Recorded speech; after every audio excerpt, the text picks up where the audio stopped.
कर्नाटक में आज शाम 5 बजे चुनावी शोर भले ही थम गया, लेकिन पिछले लगभग महीने भर से तमाम राजनीतिक दलों के दिग्गज नेताओं ने जनता तक पहुंचने के लिए एड़ी चोटी का जोर लगा दिया।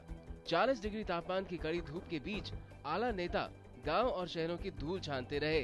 कांग्रेस की ओर से जहां प्रधानमंत्री मनमोहन सिंह, पार्टी अध्यक्ष सोनिया गांधी, उपाध्यक्ष राहुल गांधी के अलावा तमाम केंद्रीय मंत्री और कई राज्यों के मुख्यमंत्री जनता से वोट मांगने के लिए पहुंचे, वहीं बीजेपी की ओर से लाल कृष्ण आडवाणी, राजनाथ सिंह, सुषमा स्वराज, अरुण जेटली, नरेंद्र मोदी और उमा भारती समेत तमाम नेताओं ने रैलियां की। इसके अलावा जेडीएस की ओर से पूर्व प्रधानमंत्री एच.डी. देवेगौड़ा और उनके बेटे कुमारस्वामी ने जोर शोर से प्रचार किया, जबकि बीजेपी से अलग होकर केजेपी बनाने वाले येदियुरप्पा और उनके बाकी नेताओं ने भी कोई कोर कसर नहीं छोड़ी। राज्य के चुनावी समीकरण की बात करें तो मुकाबला चतुष्कोणीय है।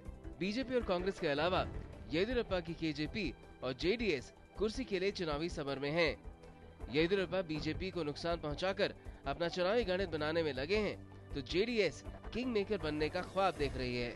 पिछले चुनाव में बीजेपी को जहां 110 सीटें मिली थी, वहीं कांग्रेस को 80 और जेडीएस को 28 सीटों पर सफलता हाथ लगी थी।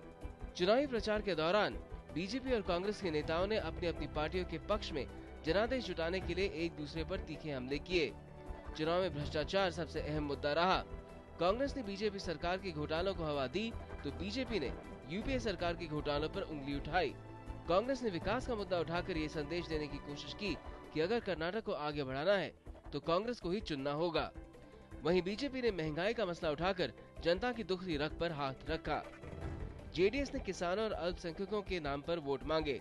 वहीं येदियुरप्पा ने भी लोगों से भावनात्मक अपील करके कर्नाटक को नई ऊंचाइयों पर पहुंचाने का वादा किया।